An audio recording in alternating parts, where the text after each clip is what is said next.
Bonjour chers amoureux de Dieu, que Dieu vous bénisse et merci de nous rejoindre à la conférence RAD 2020. Une vision que Dieu nous a donnée. Il a mis à cœur de faire un programme qui va édifier, encourager et aider les chrétiens à intensifier leur amour pour Dieu. Depuis 2016, nous avons ce programme annuellement et nous recevons beaucoup de témoignages et plusieurs sont bénis.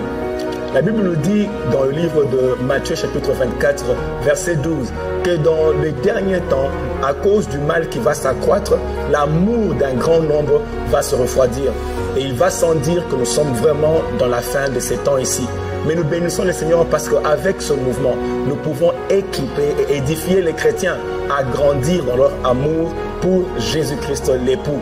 Et je voudrais vous inviter à participer à ce mouvement avec une offrande d'amour. En fait, j'appelle cette offrande l'offrande du vase d'albâtre.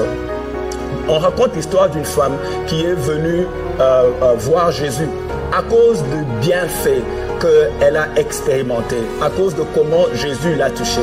Cette femme est venue avec un vase rempli d'un parfum. Elle est venue pour oindre Jésus. Elle a répandu ce parfum sur la tête de Jésus. Et les disciples se sont indignés, se sont fâchés parce qu'ils se rendaient compte que cette offrande-là était d'une grande valeur. Mais les disciples ne comprenaient pas ce que Jésus avait fait dans la vie de cette femme. Cette femme a compris et à cause de son amour, elle est venue offrir ce parfum-là de grand prix. Et Jésus-Christ dit ceci aux disciples. Parce que les disciples étaient indignés, ils se sont fâchés, comme pour dire, est-ce que ça vaut vraiment la peine de faire une offrande, une grande offrande comme ça à Dieu? Et des fois, ça peut arriver de se demander si Dieu a besoin de notre argent. Est-ce que Dieu en a vraiment besoin? Vous voyez, Dieu a des projets sur la terre. Il y a des choses sur la terre qu'il veut accomplir et il a besoin de notre participation. Et notre participation, c'est quand nous amenons une offrande qui va permettre que le programme de Dieu puisse s'accomplir. La femme pécheresse a touché Jésus-Christ avec son offrande. Parce que ton offrande peut toucher Jésus. C'est pour ça que nous appelons cette offrande l'offrande du vase d'albâtre. Parce que le vase d'albâtre représente quelque chose de précieux. Et quand Jésus voit cela, il est touché que tu lui aies donné quelque chose de précieux qui t'appartient. Alors, donne une offrande qui va toucher le cœur de Jésus. Que ce soit un vase d'albâtre pour toi qui va toucher le cœur de Jésus. Et quand Jésus-Christ est touché, il réagit. Vous allez voir que Jésus a fait trois choses remarquables par rapport à cette femme-là. La première chose que Jésus-Christ a fait, c'est qu'il s'est levé contre les ennemis de cette femme. Vous allez voir que les disciples étaient indignés contre la femme à cause de ce qu'elle a fait. Mais Jésus a défendu cette femme-là. Je prie qu'à cause de ton offrande, tu actives la défense de Jésus-Christ. Il a défendu la femme contre les disciples. Alors Jésus-Christ va se lever comme un avocat dans ta vie. Quand Dieu s'élève, ses ennemis se dispersent. Il va se lever et ses ennemis vont se disperser dans ta vie au nom de Jésus-Christ. La deuxième chose que Jésus-Christ a faite, c'est qu'il a promu la femme. C'était une femme obscure. Personne ne la connaissait et même ceux qui la connaissaient à cause de sa mauvaise vie. Mais Jésus-Christ a regardé la femme, il a braqué la lumière sur cette femme-là et il a causé la promotion de la femme. Parce que écoutez ce qu'il dit. Il dit partout où cet évangile sera prêché, on parlera de cette femme. Autrement dit, maintenant la femme va devenir une célébrité. Elle sera promue. Je prie qu'à cause de ton offrande, qu'il y ait une promotion activée dans ta vie au nom de Jésus-Christ. Que là où on ne te remarquait pas, là où tu étais ignoré, que ce soit au travail, à cause d'une promotion, on ne te l'a jamais donné, que ce soit à l'école, que ce soit partout où tu étais, où tu n'étais pas remarqué et tu sais que tu dois être promu. Cette offrande va causer une promotion dans ta vie et tu seras remarqué. Jésus-Christ mettra la lumière sur toi et tu seras remarqué au nom de Jésus-Christ. La troisième chose que Jésus-Christ a faite, c'est qu'il a libéré la joie. Vous voyez, cette femme est venue en pleurant, mais la joie juste de servir Dieu a envahi son cœur. La joie sera ta portion. Pas la dépression, pas la confusion, pas la tristesse, mais la joie sera ta portion. Avec cette offrande, tu vas activer la joie de Dieu au nom de Jésus-Christ. alors n'hésite pas, rejoins-nous avec ton offrande et fais-le vite et fais-le tout de suite. Ne dis pas je ferai le lendemain, ne renvoie pas au lendemain. Pendant que tu m'écoutes, le Saint-Esprit te parle. Fais-le tout de suite et ne renvoie pas, n'hésite pas. Vous voyez? Quand tu veux servir Dieu, n'hésite pas parce que c'est l'occasion que Dieu te donne. Vous voyez, quand la femme est venue offrir, les disciples se sont indignés et ils ont dit on pouvait donner ça aux pauvres. Jésus-Christ a dit ceci: les pauvres, vous en aurez toujours, mais moi, vous ne m'avez pas toujours. Comme pour dire, ça ne veut pas dire que Jésus-Christ va disparaître et il ne pourra plus être là. Ce que Jésus-Christ va dire, c'est que l'occasion est là. Ce n'est pas toujours que tu auras cette occasion ici. L'occasion est là. La femme, parce que Jésus-Christ a reconnu que cette offrande allait servir à un besoin. Et la femme a vu le besoin, elle a fait cette offrande-là. Et Jésus-Christ, et c'était donc une occasion. Voilà l'occasion qui t'est donnée de faire cette offrande. Peut-être ça ne reviendra plus, mais tu as l'occasion maintenant. La femme a choisi le moment et Jésus a dit, vous ne m'aurez pas toujours. Donc il n'y aura pas toujours des occasions où tu peux bénir Dieu parce qu'il y a un besoin. Alors bénis le Seigneur. N'attends pas, fais-le maintenant. Toi qui me suis, fais-le maintenant. Et voilà les moyens par lesquels tu peux faire. Ces moyens vont circuler sur l'écran. Tu pourras donner. Il y a plusieurs moyens de donner et quel que soit le pays dans lequel tu es, on s'est rassuré qu'il y a toutes les plateformes possibles pour toi d'envoyer ton offrande. Envoie ton vase d'albâtre et Dieu va te bénir. Nous allons prier. Envoie ton vase d'albâtre et envoie aussi ton nom. Parce que nous voulons nous rassurer que de prier sur ton nom, déclarer l'activation de ces 3 bénédictions. À cause de ton vase d'albâtre, ces 3 bénédictions doivent prendre place dans ta vie. Et donc, ne rate pas l'occasion d'envoyer ton vase d'albâtre. Suivez les instructions qui sont en train de passer et qui vont revenir. Suivez les instructions de comment vous pouvez envoyer votre offrande et faites-le tout de suite au nom de Jésus-Christ. Et d'ici la fin de la convention, dimanche, nous allons prendre le temps de prier, invoquer la grâce de Dieu sur vous et pour l'activation de ces 3 bénédictions au nom de Jésus-Christ. Jésus s'élèvera pour te défendre. Il va causer une promotion dans ta vie. La joie de l'Éternel va envahir ton cœur. Au nom de Jésus-Christ. Merci pour votre offrande. Que Dieu vous bénisse. Shalom. Merci d'avoir participé à la RADCONF 2020, le rendez-vous international de tous les amoureux de Dieu. Nous vous encourageons à faire un don pour soutenir les programmes de la RAD, qui touchent des milliers de vies dans le monde entier. Nous proposons différentes plateformes pour vous aider à donner votre offrande. Veuillez choisir celle qui vous convient le mieux. Écrivez « don » au numéro WhatsApp suivant pour avoir accès à toutes les informations bancaires.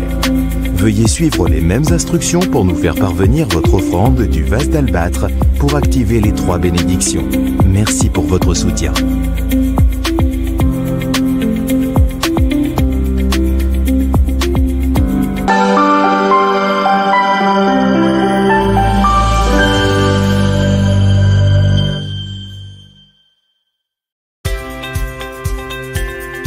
Bonjour et bienvenue sur le site de l'École des Amoureux de Dieu. Sur la page d'accueil, vous serez accueillis avec devise de l'École des Amoureux de Dieu et toutes les informations nécessaires pour faire découvrir l'école. Vous y trouverez un bref historique, les différentes caractéristiques ou fonctions qui sont à la disposition de l'étudiant, un échantillon des cours et plus encore.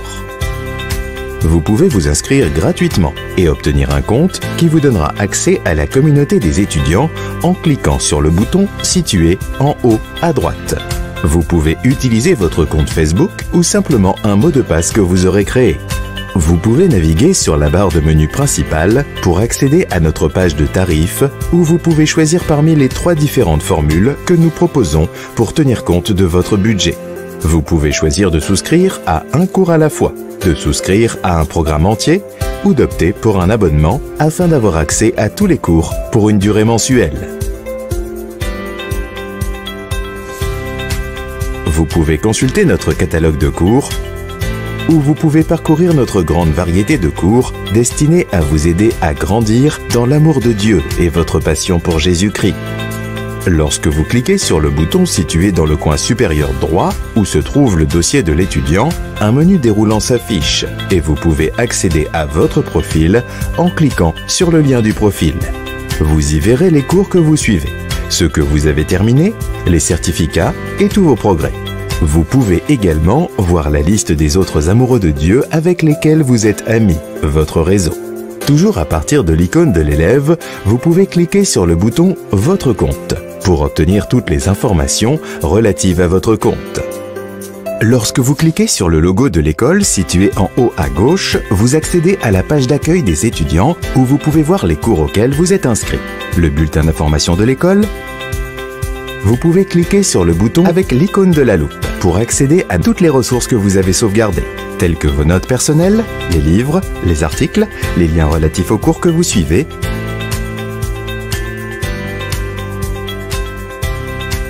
Une autre grande caractéristique de l'école est le réseau social des amoureux de Dieu, un endroit où vous pouvez rencontrer d'autres amoureux de Dieu qui suivent également le programme.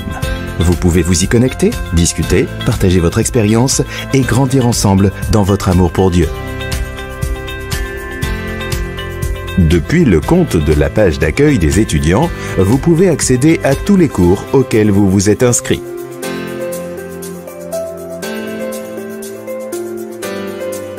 Lorsque vous cliquez sur l'image du cours, vous accédez à la page du cours où se trouvent toutes les sessions de cours.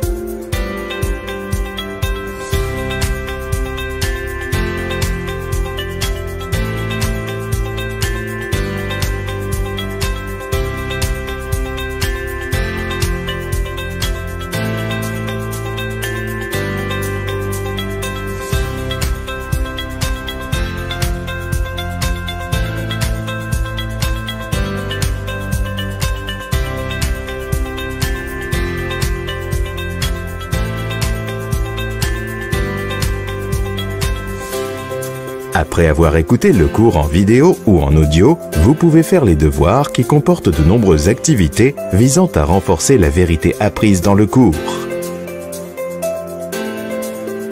Il y a également un lien vers le relevé de notes du cours en format PDF e-book.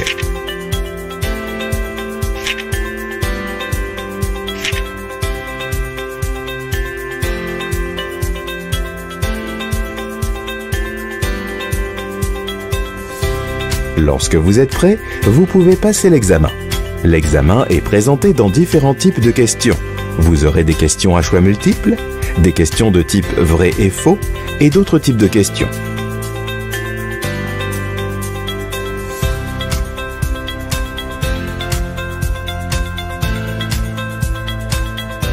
Il y a un bouton où vous pouvez cliquer pour commenter, poser des questions et lancer une discussion.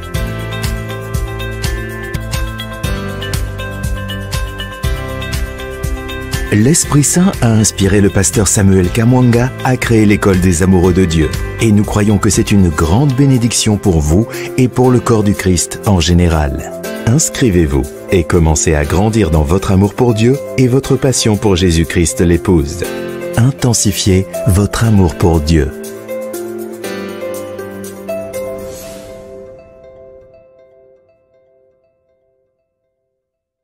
On prie comme ça. Seigneur, j'aime ta présence. So I will pray, Lord, I love your Mais est-ce que presence. Dieu apprécie toi ta présence? Comme son nom l'indique, il est d'origine musulmane. À l'âge de 15 ans, dans sa soif de connaître Dieu, il lui pose des questions en ce qui concerne l'islam et le christianisme et reçoit pour réponse de suivre Christ. Cette réponse va s'accompagner d'un très grand fardeau pour les âmes. C'est ainsi que va naître le ministère Message de Vie en 1996, puis les églises Vase d'Honneur en 2002. Aujourd'hui, son ministère touche les nations francophones avec des églises de milliers de membres et des actions missionnaires telles que Tour 931, IN, Impact Nation, Message de Vie à travers l'Afrique, l'Europe et l'Amérique.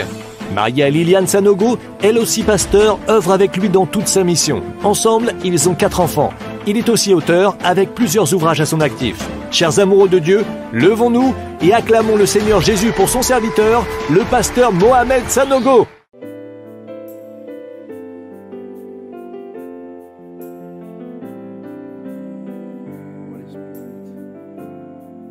Love you, God.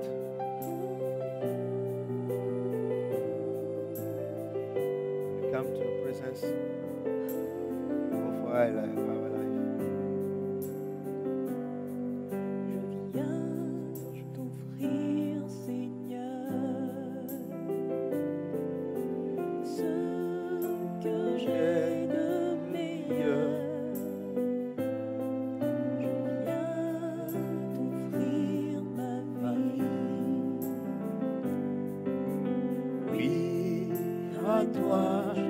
Jésus-Christ. Je viens. Seigneur, nous t'offrons nos vies, oh Dieu. Seigneur, nous voulons t'apporter ce que nous avons de meilleur. Je viens t'offrir ma vie. Oui, à toi, Jésus-Christ. Même si je suis fragile, Oh mon Dieu. même si Seigneur, quels que soient les défis, quelles que soient les difficultés, Jésus, je chanterai gloire à l'éternel. On va nous le dire ensemble. En dépit de toutes choses, nous allons louer notre Dieu. Nous allons te célébrer. Nous voulons louer ton nom.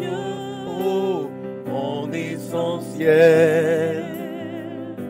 Je chanterai en l'honneur de son nom. Je chanterai gloire à l'éternel. Je chanterai louange à ton nom. Je chanterai Dieu, mon essentiel. Je chanterai en l'honneur de ton nom. Seigneur, nous venons devant toi, nous venons nous offrir à toi. Merci Esprit du Seigneur pour ta présence. Prends le contrôle, nous t'offrons ce moment, nous t'offrons ces instants, nous t'offrons nos cœurs, nous te présentons toutes choses afin que ton règne vienne, afin que ta volonté soit manifestée, que ta puissance soit manifestée. Merci Père pour tes bienfaits. À toi la louange, la gloire au siècle des siècles.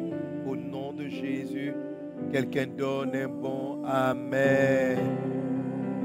Alléluia. Donne un bon Amen à Jésus. Donne un bon Amen à Jésus. Thank you, Lord. We are so happy to be in your presence again. Thank you for this last session. Thank you for the previous session. And all that you said to us. Bless your word in our heart. Give to us the faith and the love to obey to your word. In the name of Jesus, and everybody say with me a great Amen. Alléluia. Gloire à Dieu. Gloire à Dieu. Amen. Amen. Alléluia. Alors, comme nous l'avons vu lors des sessions précédentes, ce message est pour ceux qui aiment vraiment le Seigneur. Mais il y a une chose, il est importante que nous ne soyons pas séduits. Que nous croyons que aimer Dieu se limite à des chants, des chants émotionnels. Où on est là, on pleure. Oh Jésus, tu sais combien je t'aime. Tu sais combien je t'aime. Je pense à toi. Tu es l'amour de ma vie. Si c'est ainsi que tu vois l'amour du Seigneur, tu te séduis toi-même. Et tu feras partie de ce lot-là, comme ceux dont le Seigneur parle dans l'église de Laodicée, où Dieu dit, je connais tes œuvres. Donc cette église faisait des œuvres, mais Dieu les a trouvées tièdes. Dieu les a trouvées tièdes. L'esprit avec lequel ils faisaient du social, l'esprit avec lequel ils agissaient, pour l'église de Laodicée, donnait à ce que leurs vêtements soient ôtés, qu'ils étaient nus.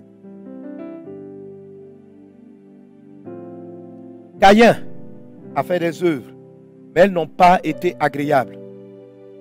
Une des grandes séductions qui frappe notre monde, c'est cette sensation-là de voir un ensemble d'amoureux, des gens qui sont passionnés, mais les œuvres et de voir des œuvres qui ne suivent pas. Très peu de gens, trop peu de gens maintenant ne se sacrifient pas pour Jésus. Chacun réfléchit à ses biens, à son argent. Très peu de personnes sont prêtes à payer le prix ou bien payent le prix par des offrandes, par des sacrifices, par une démonstration d'amour envers Dieu. Mais on a de plus en plus de grands rassemblements d'adorateurs où les gens sont par milliers dans des stades, levant les mains, pleurant, chantant les louanges de Jésus. Mais on a de moins en moins de missionnaires. De moins en moins de personnes qui vont dans les villages, dans les endroits les plus reculés, là où est le cœur de Jésus. Quelle est cette forme d'amour? Nous avons des grands moments d'adoration, des chants, des cantiques de plus en plus profonds. Mais les âmes meurent sans connaître le Seigneur Jésus. Église de Jésus, tu risques d'être trouvé devant Dieu pauvre, misérable, aveugle et nu. Fier peut-être de cet orgueil, tu fais des rassemblements, il y a des dizaines de milliers de personnes. Et lorsqu'on va dans un endroit, ça peut construire notre église, construire une domination, aller là où sont les frères, mais nous ne partons pas là où va Jésus, là où est le cœur du Seigneur.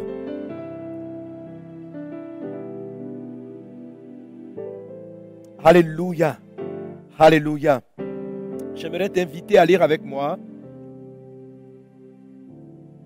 1 Jean chapitre 3 verset 17. Alléluia. 1 Jean 3, 17. Non, on va commencer par le verset 16. 1 Jean 3, verset 16. Nous avons connu l'amour en ce qu'il a donné sa vie pour nous. Nous aussi, nous devons donner notre vie pour les frères. Si quelqu'un possède les biens du monde et que voyant son frère dans le besoin, il lui ferme ses entrailles, comment l'amour de Dieu demeure-t-il en lui? Verset 18. Petits enfants, n'aimons pas en parole avec la langue, mais en action et avec vérité. Par là, nous connaîtrons que nous sommes de la vérité et nous rassurerons nos cœurs devant lui. Si notre cœur nous condamne, Dieu est plus grand que notre cœur et il connaît toutes choses. Alléluia. Amen. La parole de Dieu n'est-elle pas claire, chers amis? N'aimons pas en parole, mais montrons cet amour-là par des actes concrets. Et c'est ça que je veux te parler. Les œuvres de l'amour. Les œuvres de l'amour sont ceux-là qui constituent l'habit de l'épouse. Quelqu'un donne un bon amen. Quelqu'un donne un bon amen. Alléluia. Amen. Alors, nous relisons donc notre texte de base, Éphésiens chapitre 5. Jésus est en train de nous préparer à être une église sans tache, ni ride, ni rien de semblable, une église glorieuse. Alors, qu'est-ce que c'est qu'une église glorieuse? Alléluia. Une église glorieuse, c'est une église qui, comme le décrit l'apôtre Paul dans ce passage d'Éphésiens 5, évolue ou bien va se situer dans la dimension de l'épouse. L'Esprit du Seigneur va se déployer dans cette église comme jamais auparavant. Des choses que l'œil n'a pas vues, que l'oreille n'a pas entendues, seront révélées par cette église. Cette église se transportera comme toute, je dirais, la puissance de Dieu. 1 Jean chapitre 3, décrivant cette dimension de l'église, dit: Amen. Nous serons semblables à lui, nous ferons les œuvres qu'il a faites. Alléluia. Et c'est vraiment important ce que Dieu s'apprête à faire. Le Fils aime le Père. Le Fils aime Jésus. Mais il manifeste son amour, il manifeste ce zèle pour le Seigneur par la maîtrise, par la foi. Et la foi, qui est plus petite que l'amour, est capable de déplacer des montagnes. La Bible dit que tout est possible à ceux qui ont la foi. Alléluia. Alors, si l'amour est plus grand que la foi, imagine-toi le champ des possibilités de ceux qui manifestent l'amour comme le Seigneur l'entend. Alléluia. Le texte que j'ai lu tout à l'heure nous parle des actions qui émanent de l'amour. Amen. Quelqu'un donne un bon amen à Jésus. Alléluia. Alléluia. Gloire à Dieu. Alors, les œuvres de l'épouse ont des caractéristiques suivantes. Premièrement, les œuvres justes des saints sont caractérisées par l'amour. Elles sont basées sur l'amour. Ça, c'est ce dont je te parle depuis le début. Amen. Les œuvres justes des saints sont aussi des œuvres que le Saint-Esprit, que le Seigneur Jésus a préparées avant la fondation du monde. C'est-à-dire, l'épouse, les chrétiens qui sont à la dimension de l'épouse, produisent des œuvres. Elles ne produisent pas des œuvres au hasard. Amen. Mais elles vont trouver dans leur cœur, les chrétiens vont trouver dans leur cœur des voies, des chemins que Dieu a tracés pour eux. Et j'en dirai un mot si le temps le permet. Amen. Donc, on va partir d'abord de l'attitude de l'amour. Et l'attitude de l'amour, on va avoir les œuvres en général. Et si le temps permet, on va aller maintenant sur des œuvres beaucoup plus spécifiques. Amen. Alléluia. Parce que tous ceux qui aiment Jésus, qui comprennent le message, vont par exemple comprendre que, bon, ok, si je veux aider un frère en difficulté, je vais le faire avec amour. Ça, c'est l'esprit avec lequel tu aimes et tu aides, l'esprit. Mais il se trouve aussi que Dieu t'a appelé à faire des œuvres précises. Alléluia. Des œuvres précises. Dans une œuvre, par exemple, d'évangélisation, il y a certains qui feront les œuvres de comptabilité, d'administration. D'autres qui feront les œuvres de pasteurs, d'évangélistes. Donc, ces ouvrages-là sont ce que l'amour doit produire par rapport à l'appel, à la vision que Dieu t'a donnée depuis le début. En tant qu'épouse de Christ, tu dois te soumettre à Jésus. Et te soumettre à Jésus, c'est savoir quelle est la mission qu'il te donne de transporter. Et maintenant, il s'agira pour toi de faire cette mission-là avec amour. Alléluia. Pour moi qui ai un appel apostolique, amen. Dieu ne m'attend pas dans de bonnes œuvres qui ne sont pas la dimension de mon appel. Amen. Même si je le fais avec beaucoup d'amour, le Seigneur ne m'attend pas là. Alléluia. L'apôtre Paul pouvait dire, je n'ai pas été appelé à baptiser, mais à prêcher. Ce qui fait que dans son organisation, il baptisait très peu et c'était les disciples qui étaient avec lui qui s'occupaient de faire les baptêmes. Et il était focalisé sur la prédication. Il pouvait dire par exemple qu'il a été appelé pour les brebis perdues. Il a été appelé, pour les inconvertis, pour les incirconcis. Il était conscient. Jésus pouvait dire pareillement, j'ai gardé les brebis que tu m'as confiées.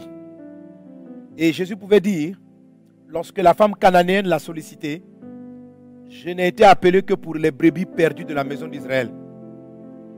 Aimer Dieu, les œuvres d'amour de Jésus, ne serait pas d'aller commencer à prier, n'était pas en son temps, d'aller prier pour tous les Cananéens. Donc, même s'il avait de la compassion et il partait vers ces personnes, il ne serait pas en train de faire les œuvres justes des saints.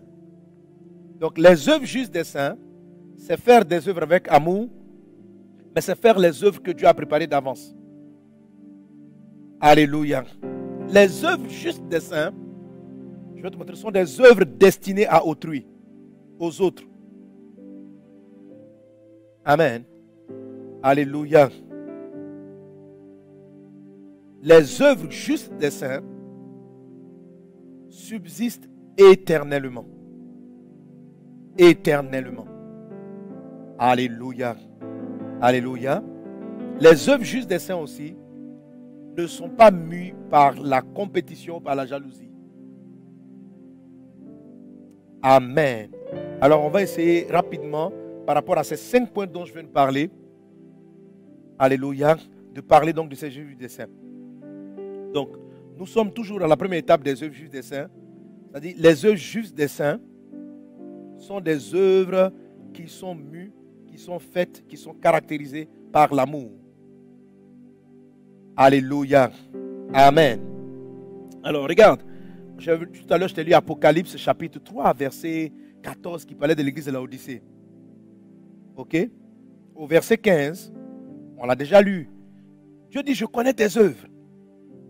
Et il va dire, je vais les vomir. Il va dire à cette église qu'elle est nue. Dans les versets précédents, Apocalypse chapitre 3, verset 7 à 10. Voilà ce qu'il dit aussi. Écrit à l'ange de l'église de Laodicée. Voici ce que dit le Saint, le véritable, celui qui a la clé de David. Celui qui ouvre et personne ne fermera. Celui qui ferme et personne n'ouvrira. Verset 8. Je connais tes œuvres. Voici, parce que tu as peu de puissance, mais que tu as gardé ma parole et que tu n'as pas renié mon nom, j'ai mis devant toi une porte ouverte que personne ne peut fermer. Voici, je te donne ceux de la synagogue de Satan, qui se disent juifs et ne le sont pas, mais qui mentent. Voici, je les fais venir vers toi, se prosterner à tes pieds, et connaître que je t'ai aimé. Parce que tu as gardé la parole de la persévérance en moi, je te garderai aussi à l'heure de la tentation qui va venir sur le monde entier pour éprouver les habitants de la terre. Alléluia. Ça, c'est Apocalypse chapitre 3, verset 7 à 10.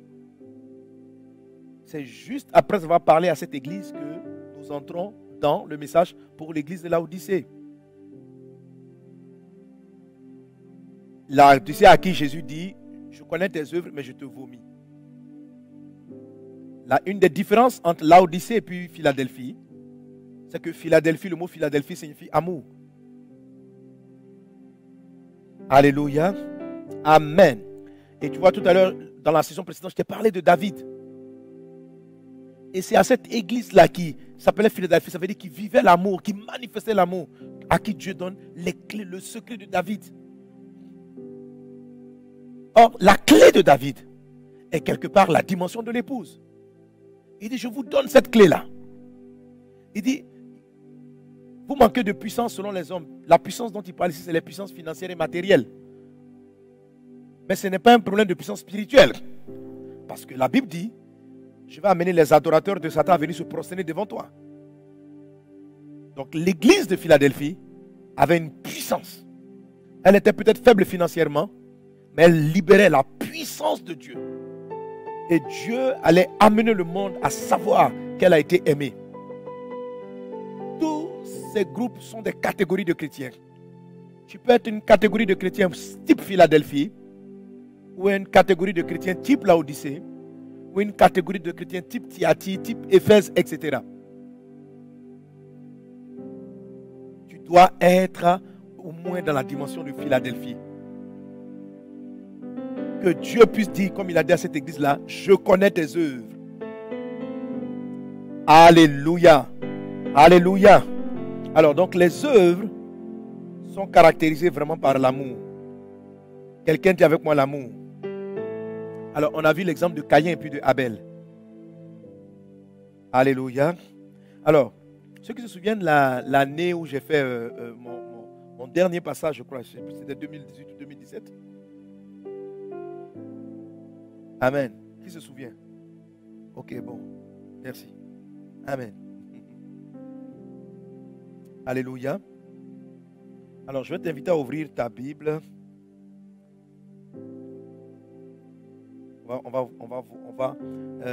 Cette année-là, j'avais parlé de l'amour, j'avais parlé de la révélation de l'épouse, et j'avais parlé des 4 dimensions de l'amour. Alors, quand je dis que les œuvres de l'épouse sont mues par l'amour, je veux parler maintenant, on va parler de ce mouvement qui naît de l'amour dans les 4 dimensions. Alléluia. Amen. C'est-à-dire l'amour en largeur, en longueur, etc.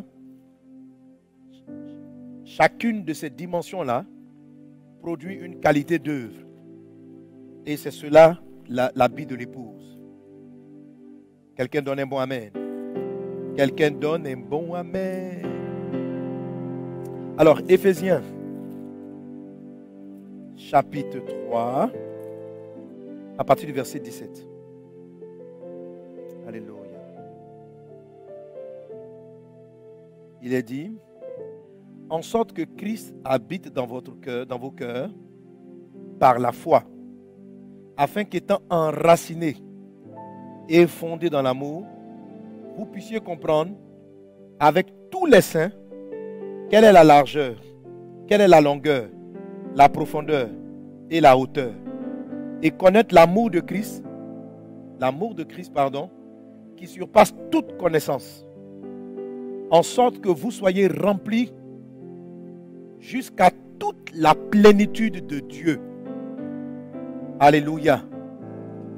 Amen. Quelqu'un donne un bon amen. Quelqu'un donne un bon amen. Alléluia. Alléluia.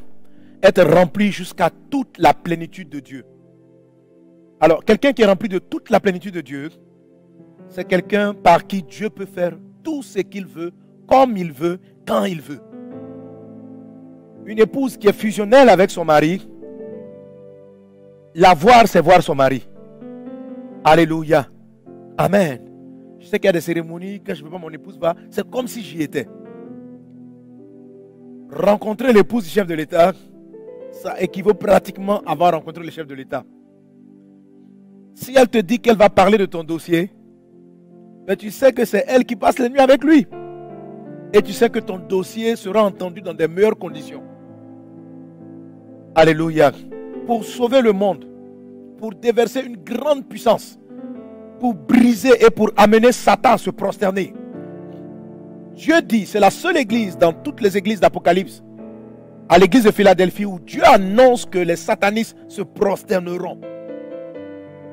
Et il y a un signe par lequel l'église sera reconnue. Il dit, ils connaîtront que je t'ai aimé. Il dit, je te donne les clés de David. Si tu ouvres une porte, personne ne va la fermer. Quand tu la fermeras, personne n'ouvrira.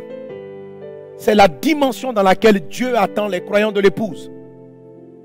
Ne te retrouve pas dans la dimension de Laodicée, mais entre pleinement dans la dimension de l'épouse. Quelqu'un donne un bon amen. Et la parole de Dieu dit, ce n'est pas la foi qui nous permet d'avoir toute la plénitude de Dieu, mais c'est l'amour. L'amour est le lien de la perfection. La foi permet d'avoir le doigt de Dieu, la main de Dieu. La foi permet à Dieu de soulever les choses, de les déplacer. Mais l'amour n'est pas la main de Dieu, c'est Dieu lui-même. Dieu dans son entièreté. Les fils ont le bras de Dieu, ont la main de Dieu, ont les interventions de Dieu. L'épouse, elle a Dieu lui-même. Elle a Dieu sans limite. Elle a Dieu sans frein. Elle a le Dieu qui s'élève pour elle. Oh, que Dieu nous conduit dans cette dimension. Et la Bible dit que cette épouse-là, qui reçoit donc toute la plénitude de Dieu, dans ce passage de Éphésiens chapitre 3, il est dit, alléluia, je reprends encore le verset 17, en sorte que Christ habite dans vos cœurs par la foi. Donc ça c'est le salut par la foi. Et puis on progresse, afin qu'étant enraciné et fondé dans l'amour. C'est-à-dire que tu es enraciné et tu es fondé. Fondé, ça veut dire que tout ce que tu vas faire par la suite est imbibé, est conduit, est basé sur l'amour.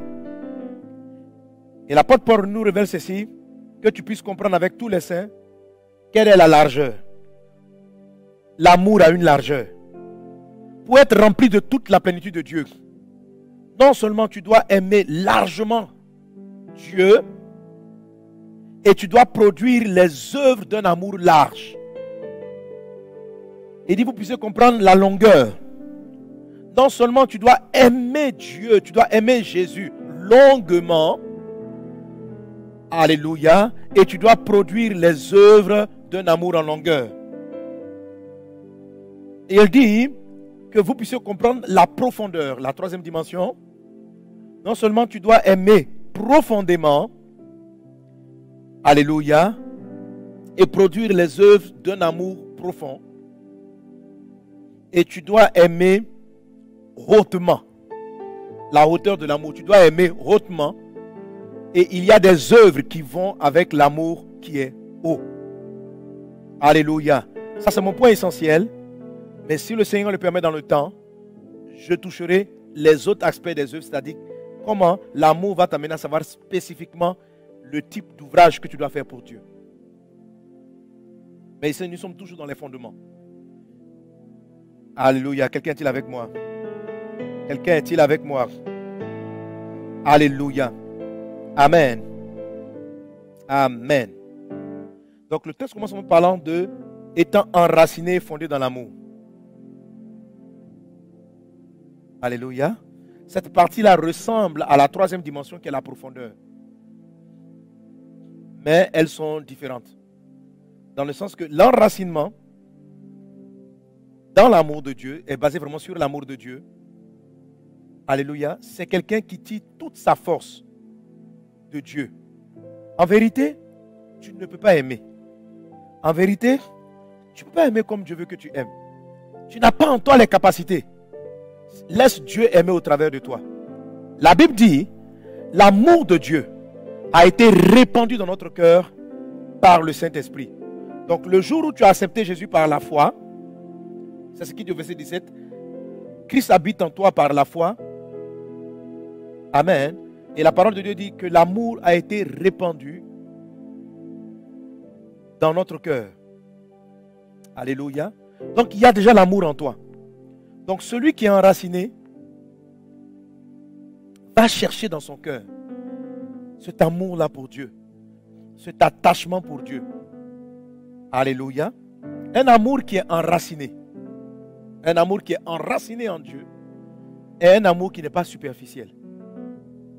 Alléluia. C'est-à-dire que l'amour, il y a à peu près 3 couches dans l'amour. Il y a aimer charnellement. Il y a aimer émotionnellement. Et il y a aimer en esprit qu'on appelle l'amour agapé. L'amour agapao. Alléluia. Alors tu vois donc cette image illustrée qui montre cette racine-là qui entre dans le cœur et qui va jusqu'à puiser les ressources que Dieu a déposées dans ton cœur. Alléluia. Amen. Alors, quelqu'un qui aime Jésus, qui n'est pas enraciné, qui aime Jésus superficiellement. Tu aimes Dieu, quelqu'un qui aime Dieu superficiellement. En fait, sa racine est juste au niveau de la chair. C'est-à-dire, tout ce qu'il manifeste comme zèle pour Jésus, c'est pour satisfaire les besoins de sa chair. C'est le type de chrétien comme Gasparette. C'est-à-dire qu'ils font des œuvres pour Dieu lorsque leur chair est intéressée. Lorsqu'il y a un intérêt pour leur chair. Si on dit, retrouvons-nous à l'église, parce qu'aujourd'hui on va prier le Seigneur pour le mariage. Tous ceux qui arrivent, qui ont du zèle pour remplir l'église pour le sujet du mariage. Mais lorsqu'ils choisissent d'aller prêcher la bonne nouvelle, obéir à Jésus, ces gens-là ont toutes sortes d'excuses pour ne pas aller au rendez-vous qui intéresse Jésus. Ça veut dire que dans le fond, ils n'aiment pas Jésus, tu n'aimes pas Jésus. Ce que tu aimes, c'est ce que Jésus te donne. C'est ce que Jésus pourvoit à ta vie. Ce n'est pas de l'amour, c'est de l'amour superficiel. Je l'appelle aussi l'amour politique. Alléluia. C'est l'amour politique. Lorsqu'une personne dit j'aime le poulet, j'aime manger le poulet, j'aime le poulet, tu sais que ce n'est pas de l'amour. Parce que ce n'est pas un amour qui est partagé. Le poulet, quand tu dis que tu l'aimes, il se sent en danger. Et il se sent en danger. Parce que ton amour, l'amour que tu lui portes, c'est pour satisfaire tes papilles, c'est pour satisfaire ton estomac. Ce n'est pas pour son intérêt. Et il y a beaucoup de gens qui produisent des œuvres de soi-disant amour de Dieu, mais ils sont superficiels. Leur racine est juste à la surface. Ils jeûnent et prient quand tu jeûnes et tu pries, quand tu as des sujets qui t'intéressent. Lorsque l'église donne des moments de jeûne et prière, tu envoies l'opportunité de pouvoir prier pour ton mariage, de pouvoir prier pour ton voyage. Tu vois, c'est toutes des œuvres conduites par tes intérêts. Toi, moi. Détourne-toi de ce type d'œuvre. Un amour qui est désintéressé. Sois enraciné dans l'amour. Aime Dieu pour sa personne. Aime Dieu pour lui-même. Au point de connaître son cœur. Qu'est-ce que notre Jésus, qu'est-ce qu'il aime? Qu'est-ce qu'il veut? Non, bah, qu'est-ce que moi je gagne? Si Jésus, Dieu venait à fermer l'enfer, ça ne va jamais arriver. Je vous ai plusieurs fois posé cette question. Si l'enfer n'existait plus, combien d'entre nous resteraient, allaient continuer de jeûner, de prier, de chercher la face de Dieu? On peut jeûner et prier parce qu'on aime Dieu. Et on peut jeûner et prier parce qu'on veut profiter de Dieu. Je n'ai pas dit de ne pas jeûner et prier pour obtenir des choses de la part de Dieu. Bien sûr qu'un amoureux demande des choses à son amoureux. Mais l'élément essentiel de leur relation n'est pas matériel, n'est pas égoïste. Une personne qui vient constamment t'exposer régulièrement ses besoins, tu vas savoir que cette personne ne t'aime pas. Elle aime ce que tu détiens sur toi. Ne sois pas de ce type de personne. Ne sois pas un chrétien superficiel. Enlève ces œuvres sales, ces vêtements sales, ces œuvres qui paraissent spirituelles, mais qui sont imbibées d'égoïsme et de pensées égocentriques. Alléluia. La deuxième catégorie de chrétiens superficiels, c'est lorsque la racine de ton amour pour Dieu s'arrête au niveau de tes émotions, au niveau de l'âme. Alors, ce type de croyants ont juste un type d'amour émotif pour Dieu. Ce sont les plus nombreux qui ont des grands programmes d'adoration, qui passent des heures. Oh, j'aime ta présence. Donc, ce sont des gens qui trouvent du plaisir dans la présence de Dieu juste de manière émotive. Et lorsqu'ils sont frustrés, blessés, ils n'ont plus la force de passer ces moments d'adoration. L'amour en esprit, l'amour le plus profond, est une décision. Ce ne sont pas des sentiments. Ce ne sont pas des émotions. Ce ne sont pas des sensations charnelles. Il ne s'agit pas de satisfaire ses 5 sens, ni ses émotions. Alléluia. Amen. C'est le type de croyant qui chante quand tout va bien et qui ne peut pas adorer quand ils sont tristes. Ils ne peuvent pas, comme Jésus dit à mon âme, bénis le Seigneur. Prendre l'ascendant sur leurs émotions. Tant que ton amour est imbibé par tes émotions,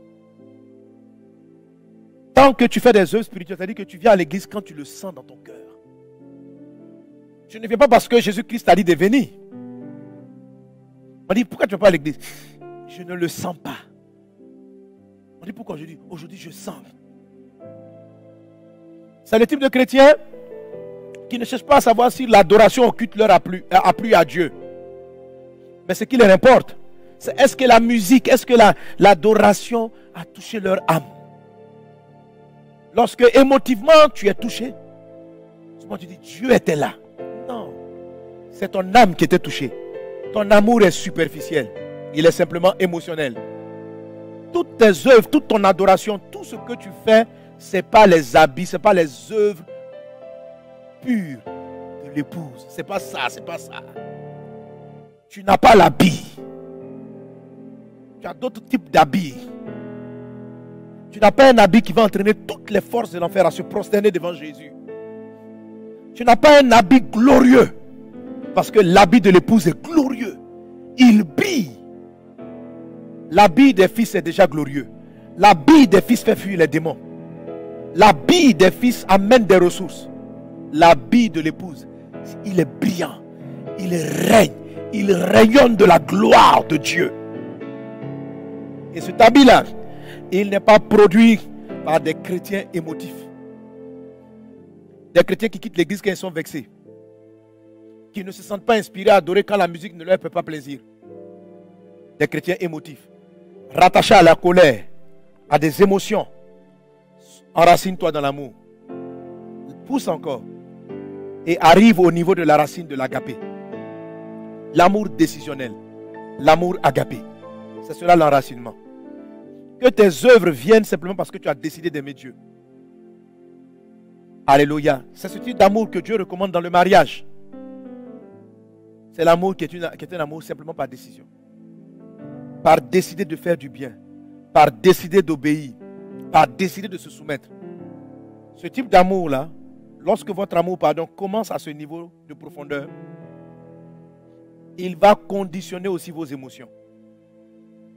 Et il va même diriger vos œuvres physiques. Mais quand ton amour est superficiellement charnel, ta vie ne sera pas fondée par l'amour de Christ. Je t'en supplie. Église de Dieu. Église de Dieu. Dieu dit, je connais tes œuvres.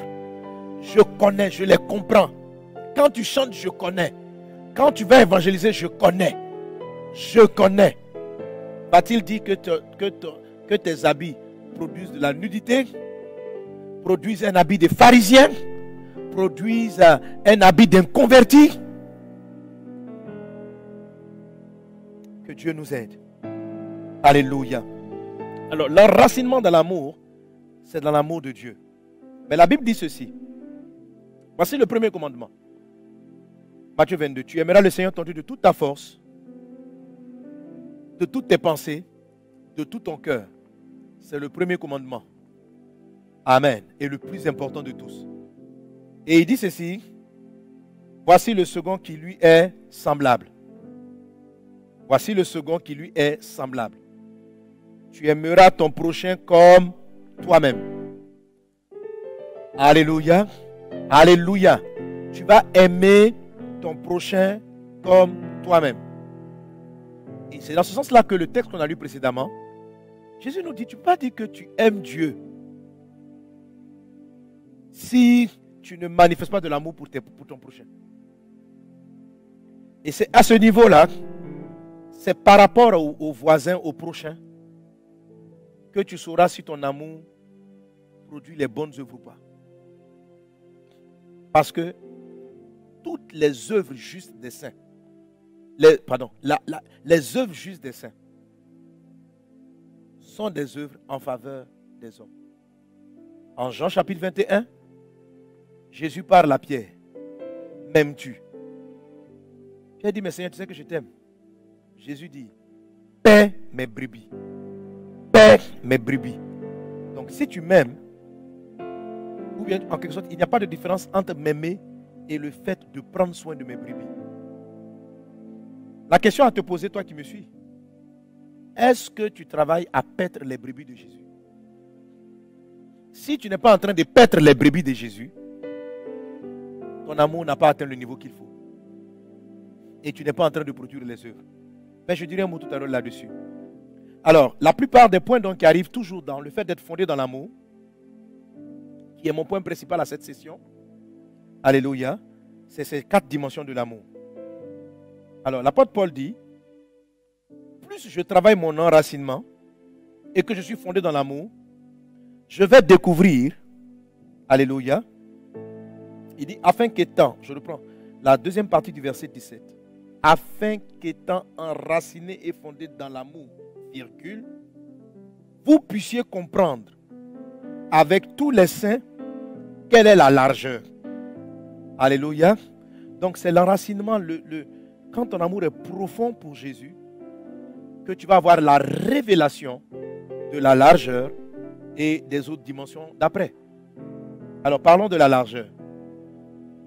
Je l'avais enseigné déjà, mais ça date quand même. Donc on peut revenir là-dessus. Donc, vous voyez, la largeur, si tu prends mon corps comme ça, la largeur c'est ça. Alléluia. Alors, la largeur de l'amour, c'est le fait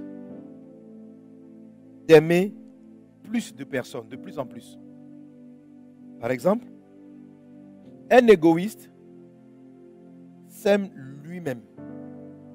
Son amour s'arrête à lui. Quand on dit tu aimeras ton prochain comme toi-même, l'amour s'élargit. Le premier prochain, ça va être son épouse. Donc, il va englober son épouse Et puis peut-être il va mettre ses enfants. Donc, quelqu'un qui aime sa femme et qui aime sa femme a un amour plus large que quelqu'un qui ne s'aime que lui-même. Celui qui ne s'aime que lui-même va se servir de sa femme pour satisfaire ses intérêts. Celui qui a un amour large vis-à-vis de son épouse va commencer à penser à son cœur, à la voir comme Dieu la voit et à l'aimer comme Jésus l'aime. Alléluia. Alors tu peux encore élargir ton amour, aller au-delà de ta femme, aimer tes enfants. Donc l'amour large, c'est autrement dit, c'est simplement dit, tu aimeras ton prochain comme toi-même. Alléluia. Si je prends juste dans la phrase, tu aimeras ton prochain. Après, le comme toi-même, ça touche le volet profondeur. Philippiens 1:9. Et ce que je demande dans mes prières, c'est que votre amour augmente de plus en plus en connaissance et en pleine intelligence. Alléluia. Donc l'amour doit augmenter. La largeur doit croître. Donc l'amour était dans ton cœur, répandu par le Saint-Esprit, mais tu dois l'élargir. Tu dois commencer à élargir l'amour, c'est s'intéresser aux autres. Celui qui n'a pas un amour large a un champ de vision de l'amour qui est très restreint. Il y en a d'autres, leur amour, la largeur de leur amour s'arrête à leur ville, à leur famille, à leur ethnie. D'autres vont aller un peu plus loin pour aimer tout leur pays. Il y en a qui auraient encore un amour plus large pour aimer leur continent. Et qui vont avoir un amour plus large pour aimer le monde entier. Alléluia. Que ton amour augmente en largeur. Amen. Donc ça, c'est quelque chose que tu dois savoir que le voisin même que tu ne connais pas, Jésus l'aime au point de s'être sacrifié pour lui. Avoir un amour plus large, c'est commencer à regarder donc des personnes de plus en plus éloignées avec le cœur de Dieu. Alléluia. Amen. Alors quand votre amour augmente en largeur, ça va produire des œuvres d'amour qui touchent de plus en plus de personnes. C'est-à-dire des œuvres qui touchent de plus en plus de personnes. Alléluia. Gloire à Jésus. Amen. Un pasteur qui fait des œuvres, qui ne s'arrête, qui évangélise seulement, que son village, il est dans son village, bon, son amour c'est bien. Il produit des œuvres. Mais Dieu s'attend à ce qu'il produise des œuvres pour le village à côté, pour la ville d'à côté. Alors, c'est la raison pour laquelle les églises meurent et qu'elles manquent de puissance de Dieu. Quand l'enseignement d'un pasteur n'est que pour sa communauté, le travail n'est que pour ce groupe restreint, et que tu n'amènes pas l'église à commencer à chercher à faire des bonnes œuvres pour le voisinage, pour d'autres endroits, tes œuvres ne sont pas manque de croissance dans la largeur. Tu ne peux pas être rempli de toute la plénitude de Dieu parce que Dieu aime tous les hommes.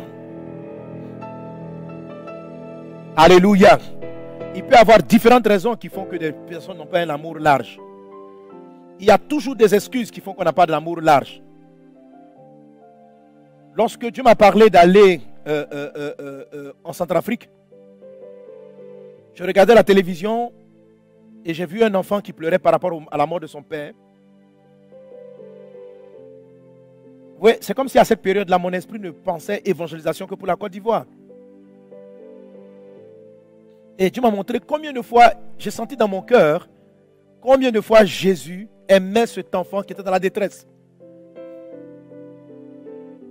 Il était centrafricain. Et Dieu me dit, mais pourquoi ce sont seulement les organismes internationaux qui vont s'inquiéter de ces gens? La plupart des chrétiens des missions sont en train d'essayer de fuir. Pourquoi chacun n'est offusqué, ne jeûne et ne prie que lorsque le malheur frappe que leur pays? Pourquoi pourquoi l'Église, pourquoi vous ne jeûnez pas et ne priez pas pour l'Afghanistan, pour le Kazakhstan? Si vous êtes aux États-Unis, qu'est-ce qui vous portez? Quel est le type de sujet que vous portez le plus à cœur? Est-ce seulement des sujets de prière qui concernent votre pays? Votre pays d'origine? Votre amour manque de largeur. Augmentez. Commencez à mener des actions pour d'autres peuples qui ne sont pas les vôtres. Mais n'oubliez pas, on commence toujours par Jérusalem. De Jérusalem, on va toucher la Judée. On va en Samarie et on va vers le reste du monde.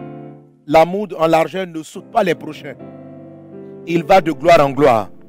Que cela soit ton partage dans le nom de Jésus. Alors, si tu es quelqu'un dont la manifestation de l'amour, c'est de mettre les enfants à l'école. Commence par les enfants de l'église. Et puis après, va voir les enfants qui sont dans la rue. Et si tu marches avec l'esprit, Dieu va augmenter ton amour. Il va t'ouvrir les yeux des enfants d'autres pays, ainsi de suite. Et tu vas voir que Dieu bâtira avec toi des orphelinats, des œuvres qui deviennent mondiales. Il va pouvoir déployer sa puissance parce qu'il voit que tu as un amour qui va au-delà de ta personne et au-delà de tes limites personnelles. Augmenter son amour en largeur et produire des œuvres de plus en plus larges. Que cela soit ton partage au nom de Jésus. Donc, le vêtement de l'épouse, c'est une personne, le chrétien, la dimension de l'épouse, c'est quelqu'un qui porte le fardeau des nations au même titre que Jésus. Qui aime, qui pleure quand le Liban pleure, qui pleure quand un pays quelque part, il est touché, il pleure, et c'est un fardeau pour lui. Et il réfléchit aux actions qu'il va mener. Il pleure quand les gens proches pleurent. Et il pleure quand les gens éloignés pleurent. Voici le fardeau de notre Seigneur et Sauveur Jésus-Christ. Alléluia. Et ça produit des œuvres, des mouvements d'évangélisation, des œuvres de compassion. Que cela soit ton partage dans le nom de Jésus-Christ. Ne sois pas celui qui a eu un talent qui a gardé son talent. Dieu attend toujours à ce que nos œuvres puissent croître. Que ce que tu as fait hier soit plus faible que ce que tu feras demain. Que ce que tu fais aujourd'hui soit plus grand que ce que tu as fait hier. C'est ça aimer en largeur. Et c'est ça produire des œuvres plus larges, toujours plus grandes, toujours plus d'impact. Qu'il en soit ainsi au nom de Jésus. La Bible dit que si tu es enraciné, deuxième dimension, tu vas produire des œuvres en longueur. Tu vas connaître la longueur. Alors, la longueur, ça fait référence à une distance. Ça fait référence à quelque chose qui est plus long. Alléluia. Et ça parle donc de longueur, mais par rapport au temps. Jésus s'est plaint de l'église d'Éphèse en disant, ce que j'ai contre toi, c'est que tu as perdu ton premier amour. C'est-à-dire, avec le temps, l'amour de l'église d'Éphèse a diminué. Donc, lorsqu'on parle de la longueur de l'amour, on parle de l'amour dans la durée. Lorsqu'on parle de l'amour dans la longueur, on parle de l'amour dans la durée. Alléluia. Autrement dit, les œuvres d'un amour plus long, ce sont des actions de compassion qui ne s'arrêtent pas dans le temps. Est-ce qu'on est ensemble? Donc, l'habit de l'épouse est constitué d'œuvres qui perdurent. Des gens qui évangélisaient hier, qui évangélisent aujourd'hui, qui évangéliseront demain. Des personnes qui prennent soin des enfants de la rue, des personnes en détresse, qui l'ont fait hier, qui le font aujourd'hui, qui le feront demain, que rien n'arrêtera. Ils ne perdent pas leur premier amour. Alléluia. Voilà ce que Dieu dit à l'église d'Éphèse. Apocalypse 2.5, pardon. Et regarde ça, il dit, souviens-toi donc d'où tu es tombé, répands-toi et pratique tes premières œuvres. Sinon, je viendrai à toi et j'ôterai ton chandelier de sa place, à moins que tu ne te répandes. Toi qui me suis, Y avait-il une œuvre que tu faisais hier pour le Seigneur que tu as arrêté de faire? Répands-toi et pratique tes premières œuvres. Alléluia. C'est le Seigneur qui t'avait demandé de le faire. C'est le Seigneur qui t'a confié cette mission. Mais à cause des coups de la vie, à cause des blessures, tu t'es arrêté. Jésus te dit, ne te lasse pas de faire le bien. N'arrête pas de faire le bien parce que des frères t'ont frustré. N'arrête pas de faire le bien parce que l'iniquité s'est tellement accrue, les gens t'ont déçu. N'arrête pas ces choses-là. Si tu arrêtes, tu vas perdre la position, ta posture spirituelle devant le ciel. Apocalypse chapitre 2, verset 19. Je connais tes œuvres, ton amour, ta foi, ton fidèle service, ta constance et tes dernières œuvres, plus nombreuses que les premières. À l'église de Thyatire. Alléluia. Dieu dit de cette église, tes œuvres d'aujourd'hui sont meilleures que celles d'hier. Tout ça, vous voyez mes amis, on parle d'ouvrage. Alors un chrétien dont l'ouvrage, les œuvres spirituelles étaient de chanter à la chorale, mais parce que le chanteur, le responsable du groupe musical l'a vexé, Dieu qui t'avait dit de chanter, tu arrêtes de chanter, tu vas perdre le fruit de tes œuvres. Dieu veut que tu continues. Ne baisse pas les bras. Mais rappelle-toi, alléluia, tu tires cette force-là de ton enracinement dans le Christ. L'amour est dans ton cœur. Donne-lui de l'espace pour le faire. Mais si tu commences par justifier et par trouver des excuses à tes découragements, à tes abandons,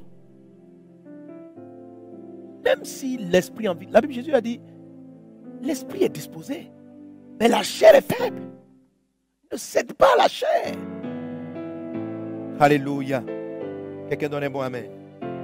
Quelqu'un donne un bon amen. Et 2 Thessaloniciens 3,13, ne vous lassez pas de faire le bien. Ne te lasse pas. Ô Père, je prie afin que tout esprit de découragement soit ôté de notre cœur. Au nom de Jésus. Amen. Alors, il dit aussi, afin de connaître les profondeurs de l'amour. Alléluia. Alléluia. En fait, la profondeur et la longueur sont étroitement liées.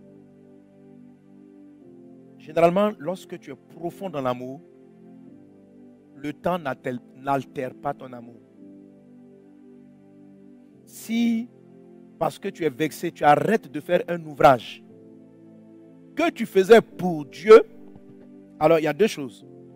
Soit tu ne le faisais pas pour Dieu, c'est-à-dire tu n'aidais pas ton frère à cause de Dieu, mais tu l'aidais à cause de lui. Donc, ta racine là est niveau émotionnel. Donc, parce que le frère t'a vexé, tu arrêtes de le faire. Quand tu découvres des gens qui t'ont découragé et qui à cause de leur attitude, tu n'as plus le désir, la soif de continuer tes premières œuvres, il faut être conscient que Dieu est passé par eux pour te montrer le degré de la profondeur de ton amour. Jésus dit ceci: la maison qui est bâtie sur le rocher après lequel on a creusé. Et la Bible dit, utilise 2 fois le mot creuser. Il dit, celui qui a creusé, 2 fois creusé. Le premier creux, c'est celui qui enlève la chair. Le deuxième creux, c'est celui qui enlève les émotions. Et la Bible dit, qui a posé sa maison sur le roc. C'est-à-dire, il a allé plus profondeur que la chair, plus profond que l'âme, et il a posé son amour, sa maison sur le roc. La Bible dit, en dépit de la pluie, du vent, des tempêtes, la maison n'a jamais été ébranlée. Donc, plus ton amour est profond, plus ton amour va perdurer. Moins ton amour est profond, plus tu vas abandonner les choses que tu t'as demandé de faire. Donc, le fait d'abandonner certaines œuvres que Dieu t'encourageait à faire est une preuve que ton amour n'est pas assez profond. Et Jésus te demande d'augmenter, Philippiens 1,9, d'augmenter ton amour. Aujourd'hui, arrête de suivre tes émotions. Prends la décision de continuer à faire ces œuvres-là en dépit du comportement des gens. La Bible dit l'iniquité sera tellement accrue que l'amour se refroidira. Que ton amour ne se refroidisse pas. Car c'est celui qui persévérera jusqu'à la fin qui sera sauvé. Alléluia. Donc c'est en cela que tu continues des œuvres profondes. Faire des œuvres profondes, c'est faire des œuvres, c'est faire de bonnes œuvres d'amour pour les gens, mais un amour profond. C'est faire des bonnes œuvres en profondeur. Amen. C'est poser des actes pour les gens profondément. Ça veut dire, si je décide de faire... bon, pour que tu comprennes. La première racine du début de la phrase, au verset 17, c'est la racine qui va chercher ton amour de Dieu en toi. La profondeur qui est la dimension va traduire la profondeur avec laquelle tu fais des choses pour ton prochain. Amen. Alléluia. Si je donne de l'argent à une personne pour qu'elle me célèbre, ce n'est pas un don profond. C'est un don superficiel. Si je fais un don à une personne et j'attends qu'elle me dise merci, mon don n'est pas profond. Mon don est superficiel. Donc il y a des œuvres, celles pour lesquelles on attend la reconnaissance de nos prochains, ne sont pas profondes. Alléluia.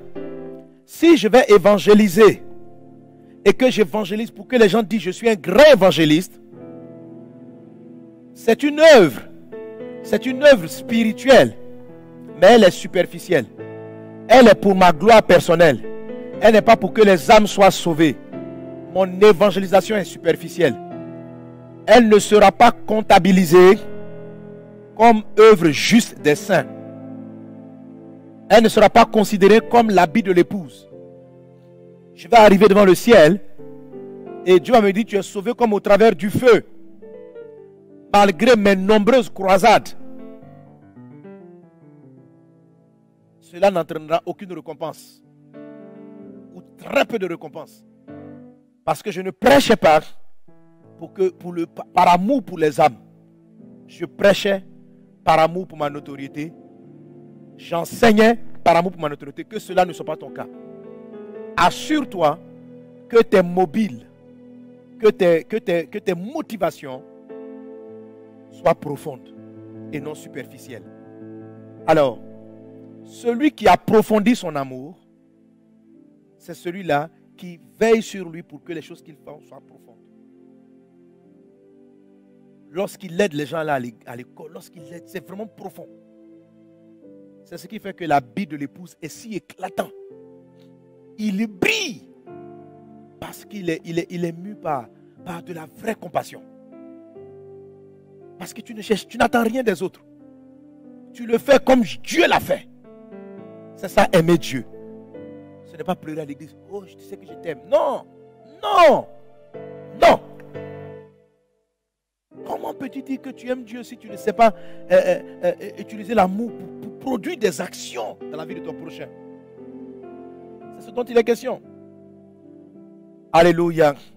C'est aussi adorer profondément. C'est chanter en esprit. Quand tu adores en esprit. Tu n'es pas simplement basé sur le musique, le charnel, l'émotionnel, mais tu es profond dans ton cœur. Tu parles à Dieu avec les profondeurs de ton cœur. Alléluia. Amen. Et maintenant, les œuvres en hauteur. Alléluia. Les œuvres en hauteur. Ce sont des œuvres d'amour élevées. Qu'est-ce qui fait que Dieu élève les choses? C'est l'humilité. L'humilité. L'humilité. Et puis aussi, dans l'amour, l'art du pardon. Un amour élevé, c'est un amour qui pardonne. Un amour, alléluia, élevé, c'était quelqu'un qui aime humblement. Lorsque Jésus a lavé les pieds des disciples, voici une œuvre. Mais qu'est-ce qu'elle était en fait? Elle était conduite par l'humilité. Vous m'appelez Maître et Seigneur, mais moi je m'humilie. Alléluia. Vous savez, on peut faire de grandes œuvres, mais vraiment, on aime les gens, ça dit c'est profond, mais franchement, on veut que les gens sentent que nous sommes des grands. La Bible dit, alléluia, que Dieu élève les humbles. Amen. Alors, vous savez, tu n'es pas obligé quand tu vas aider ton prochain d'être humble. Mais si tu veux ajouter la dimension hauteur, il faut faire comme Jésus. Il faut t'humilier. Alléluia. Alléluia. C'est-à-dire quelquefois, tu vas aller faire des œuvres ou tu vas aller dans un endroit faire des œuvres qui vont te faire perdre. Je sais pas. Aller évangéliser dans un endroit où tu ne peux ni avoir ton confort, ni avoir tout le luxe dans lequel tu as l'habitude d'évoluer. C'est une œuvre humble.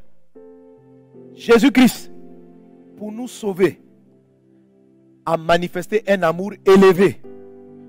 En quoi est-ce que son amour est élevé? Parce qu'il a quitté toute la gloire qu'il avait au ciel. Il est descendu dans notre misère terrestre pour nous sauver du péché. Ça, c'est de l'amour élevé. C'est de l'amour élevé. Il s'est rabaissé. Un chrétien qui fait des œuvres élevées, c'est quelqu'un qui quitte des endroits, qui va dans les villages les plus reculés, qui met sa vie en danger pour que les autres soient sauvés. Vous voyez, vous pouvez rester chez vous à la maison et puis envoyer plein de dons, allez-y, parce que bon, il ne faut pas trop vous salir les mains. Jésus s'est sali les mains pour que toi et moi nous soyons sauvés. L'épouse de Jésus est quelqu'un qui aime comme Jésus, et Jésus a un amour élevé, manifesté par son humilité. Alléluia. Que Dieu nous rende humbles et que nous produisons des œuvres d'humilité.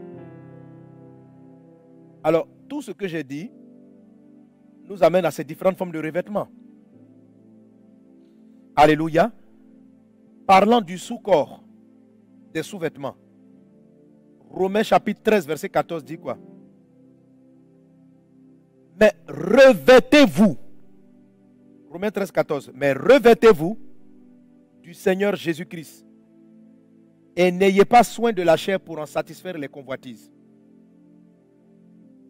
Se revêtir du Seigneur Jésus, ça c'est l'habit de la... On est réellement converti, c'est les sous-vêtements, c'est la profondeur de notre cœur.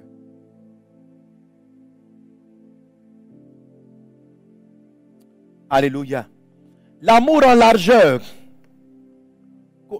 produit aussi des œuvres qui créent un aspect de ton revêtement spirituel. Colossiens chapitre 3, verset 14. Colossiens 3, 14 dit: mais par-dessus toutes ces choses, revêtez-vous de la charité, qui est le lien de la perfection. Alléluia. Donc la charité devient aussi un habit. On ne fait pas de la charité, on ne manifeste pas de la charité vis-à-vis de Dieu. La charité, c'est très souvent vis-à-vis d'autrui. Je fais des œuvres de charité. Donc le côté charité traduit l'amour du prochain. Colossiens 3,14 nous dit: mais par-dessus toutes ces choses, revêtez-vous de l'amour charité, qui est le lien de la perfection. Alléluia. Alléluia. Amen. L'amour en profondeur. Colossiens chapitre 3, verset 12. Et puis l'amour aussi en hauteur se trouve dans ce passage. Les œuvres. Il dit: ainsi donc, comme des élus de Dieu, saints et bien-aimés, revêtez-vous d'entrailles, de miséricorde, de bonté, d'humilité, de douceur, et de patience. Alléluia. Alors quand on dit revêtez-vous, ce sont des habits. On dit revêtez-vous de charité, c'est un habit. 1 Pierre chapitre 5 verset 5. De même, vous qui êtes jeunes, soyez soumis aux anciens. Et tous dans vos rapports mutuels, revêtez-vous d'humilité, car Dieu résiste aux orgueilleux, mais il fait grâce aux humbles. Alléluia. Donc l'humilité est une part de notre vêtement. Donc, les œuvres justes dont était revêtue l'épouse, ce sont des œuvres qui sont conduites par de la profondeur. Ce sont des œuvres qui persistent dans le temps. Ce sont des œuvres qui touchent davantage de personnes. Ça, c'est la largeur. Ce sont des œuvres qu'on n'arrête pas parce qu'on a été déçu, mais qu'on prolonge dans le temps. Ce sont des œuvres qui sont faites pas parce qu'on attend, sans attendre quoi que ce soit des autres. On le fait simplement parce qu'on les aime. Ça, ce sont des œuvres profondes. Alléluia. Tu conçois avec moi, frères et sœurs, que quelqu'un peut produire les mêmes œuvres sans avoir cet état intérieur. Ce qui fait que l'habit de l'épouse est glorieux. Ces ouvrages, ce sont ces différentes caractéristiques qui donnent la beauté, le fin lin à tout ce qu'elle porte. Que l'habit de l'épouse soit ton partage. Alléluia. Quand tu regardes l'habit du sacrificateur, il y avait différents aspects. Mais je ne rentre pas dans tous ces aspects parce que tous ces éléments-là se retrouvent sur l'habit de l'épouse. L'éphod, le pourim, le tunim, tous ces éléments-là appartiennent à l'habit de l'épouse aussi. Alléluia. Quelqu'un donne un bon amen. Quelqu'un donne un bon amen. Et je termine avec cela. Est-ce qu'on est ensemble? Amen. Donc, je veux toucher. Les œuvres justes des saints sont caractérisées, sont basées par l'amour. Donc, on a parlé des 4 types d'œuvres qui caractérisées par l'amour.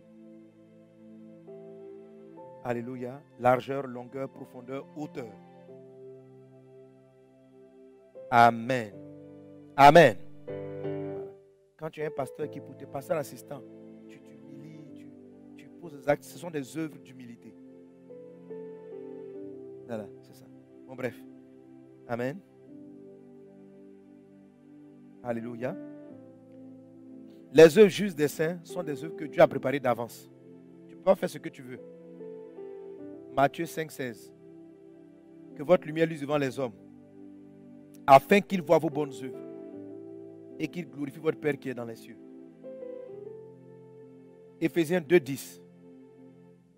Car nous sommes son ouvrage, ayant été créés en Jésus-Christ pour de bonnes œuvres que Dieu a préparées d'avance afin que nous les pratiquions. La vie de Jésus, la vie de Paul, la vie de tous ces chrétiens-là dans la dimension de l'épouse n'était pas de faire simplement des œuvres au hasard. Même si les 4 dimensions de l'amour étaient manifestées, ils se focalisaient sur des œuvres spécifiques. L'apôtre Paul dit, j'ai combattu le bon combat. Alléluia. Amen. J'ai combattu le bon combat. Le psaume 4. Le psaume. Pardon, j'oublie la référence. Il est écrit dans les psaumes que ceux qui s'appuient sur le Seigneur trouvent dans leur cœur des chemins tout tracés. Ceux qui s'appuient sur le Seigneur trouvent dans leur cœur des chemins tout tracés. Dieu a déposé dans ton cœur des œuvres. Es-tu pasteur? Es-tu quelqu'un qui va bâtir des écoles?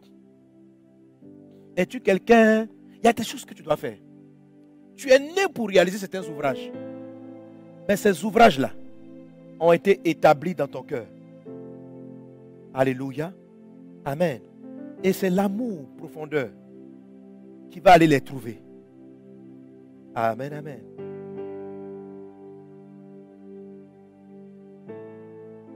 La référence. Psaume 84, verset 6. Heureux ceux qui placent en toi leur appui. Ça veut dire ceux qui sont fondés sur le Christ. Ils trouvent dans leur cœur des chemins tout tracés. Oui, les bonnes œuvres que Dieu a préparées pour toi sont tracées dans ton cœur. Mais il faut t'appuyer, te fonder dans l'amour. Alléluia. Alléluia. Amen. Personnellement, je pense que beaucoup d'aspects de mon ministère et de particularités ont été révélés par l'amour. J'ai un ami, le révérend Steve. Quand vous l'entendez pas, il aime beaucoup l'homme. Et ça a déterminé la particularité de ses croisades. En tant qu'évangéliste, il fait des croisades. Mais il a commencé, il vivait bien, il vit bien avec sa femme, il a ses véhicules, il a une très belle maison. Mais l'amour en largeur a commencé à voir les handicapés, les parents qui souffrent, les enfants qui n'ont pas à manger. Il a vu la douleur. Et cet amour profond pour les âmes lui a amené Dieu à l'équiper, à lui donner des ressources, à aller chercher dans son cœur. Et il a commencé à mettre un vrai programme de compassion que je n'avais vu nulle part ailleurs avec tous les évangélistes. Alors, il a les croisades et il a des œuvres de compassion hors du commun. Lorsque je suis arrivé à une de ces croisades et que j'ai vu la façon dont on prenait les handicapés, on les amenait, on les nourrissait, on les prenait, tous les malades qu'on traitait dans les hôpitaux. Vous savez, à ces croisades, on est beaucoup de bons pasteurs, on est beaucoup de pasteurs qui y vont et des bons hommes de Dieu. Mais un jour, le révérend Steve m'a dit, il dit, Mohamed, tu es le seul qui a reproduit cela. Pourquoi j'ai su que ça faisait partie de ma mission? Parce que la profondeur de l'amour et la largeur ont fait que quand j'ai vu ce qu'il faisait, j'ai eu la révélation que moi aussi Dieu m'avait préparé avant la fondation du monde pour pratiquer de telles œuvres. Alléluia. Et j'ai augmenté mon niveau de croisade en ajoutant tout le volet compassion. Les croisades que je fais sont imbibées de beaucoup de combats spirituels, de prières prophétiques. J'ai beaucoup de grands évangélistes comme René Bonke qui sont des pères pour moi, l'évangéliste, le bishop Dag Ewald-Mills. Mais les croisades que j'organise ont quelque chose de différent. Alléluia. Alors, toutes ces œuvres-là ont été révélées parce que je travaillais à élargir l'amour, à faire les choses avec sincérité, à aimer l'homme. Donc quand tu as un amour profond, tu t'appuies sur Dieu, tu finis par trouver la spécificité de tes ouvrages à toi. Alléluia. George Muller a eu les yeux ouverts sur les orphelins et ça lui a donné de bâtir des orphelinats spéciaux. Il n'était pas dans les croisades comme René Bonke, mais c'était un extraordinaire homme de Dieu. Lorsqu'il va se retrouver devant le Seigneur, Dieu n'attendait pas à ce qu'il soit dans les croisades en train de faire comme Pasteur Sanogo est en train de faire. Mais Dieu s'attendait à ce qu'il bâtisse des orphelinats. Il y a tellement de belles œuvres à faire, mais tu dois combattre le bon combat. Le combat que Dieu te donne. C'est dans ces aspects-là que tu vas le découvrir. Alléluia. Qu'il en soit ainsi dans ta vie. Amen. Tu verras que ce sont des œuvres. La Bible dit, ce sont des œuvres destinées au prochain. Alléluia. Que Dieu t'accorde des œuvres pour ton prochain au nom de Jésus. Amen. Ce sont des œuvres qui, bon bien sûr je l'ai déjà traité, qui ne sont pas conduites par l'esprit de compétition comme l'esprit de Caïn. Mais là c'est déjà inclus dans la profondeur. Ce sont des œuvres qu'on fait pour le ciel. Donc pour lesquelles on attend la récompense au ciel. On n'attend rien sur la terre. Dès l'instant où tu fais des œuvres et tu attends que les gens t'applaudissent, tu prêches et tu attends qu'on te donne une grande offrande. Quand tu aimes les gens et que tu prêches pour qu'ils soient sauvés, quand on t'a donné une offrande, qu'on ne t'ait pas donné une offrande, tu ne trouves ton plaisir que de voir les gens être sauvés. Jésus ne s'attendait pas à une offrande particulière qu'on le paye parce qu'il avait sauvé l'humanité. Tout ce qu'il cherchait, c'était le Père. Jean chapitre 6, verset 27. Travaillez non pour la nourriture qui périt, mais pour celle qui subsiste pour la vie éternelle. Et que le Fils de l'homme vous donnera. Car c'est lui que le Père, que Dieu a marqué de son sceau. Jésus donc nous dit de faire des œuvres, de travailler. Pas pour la nourriture qui périt, pas pour des salaires qui vont disparaître. Mais pour ce qui subsiste jusque dans la vie éternelle. Les œuvres des chrétiens qui vont faire briller la robe sont faites avec amour. Dans les 4 dimensions de l'amour. Sont faites parce que la personne a fini par avoir les révélations du créneau dans lequel Dieu l'attend. Ce sont des œuvres dont la récompense ne peut être donnée sur la terre. Ce sont des gens qui s'attendent au jour où papa va les acclamer, les anges vont les acclamer au ciel. Entre dans la joie du Père. Cela les amène à travailler de manière excellente, à faire les œuvres avec excellence. La Bible dit, voyant la joie qui lui était réservée, Jésus a méprisé l'ignominie, les douleurs de la croix, et il est allé jusqu'au sacrifice. Alléluia. Alléluia. Alléluia.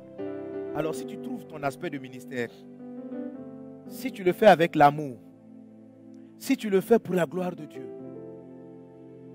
tu es en train de porter les œuvres justes des saints, qui sont l'habit spirituel de l'épouse. Que Dieu te bénisse abondamment. Sa grâce surabonde avec toi. Et nous allons prier le Seigneur par rapport à la robe de l'épouse qui a toutes ses caractéristiques. Nous voulons, Seigneur Dieu, faire nos œuvres par amour. Agir par amour pour toi, par amour pour l'homme, pour qui tu as donné ta vie. Saint-Esprit, nous voulons aimer profondément. Apprends-nous à aimer plus. Que nos œuvres aillent au-delà. Oh Jésus, des œuvres toujours croissantes pour la gloire de ton nom. Donne-nous l'humilité dans l'amour. Revêt-nous de l'humilité. Revêt-nous de ton humilité. Merci Saint-Esprit pour qui tu es et pour tout ce que tu nous accordes. Merci pour ta parole, qu'elle porte du fruit dans nos vies. Dans le nom de Jésus, j'arrache, je détruis tout vêtement impur, tout habit de deuil, tout habit de malédiction. Ils sont déchirés dans le nom de Jésus. Et que mon Dieu te revêt de l'habit de l'épouse, de l'habit de l'épouse. Et que la gloire de Christ soit visible dans le monde invisible, sur chacune de nos vies. Au nom de Jésus-Christ. Amen. Alléluia.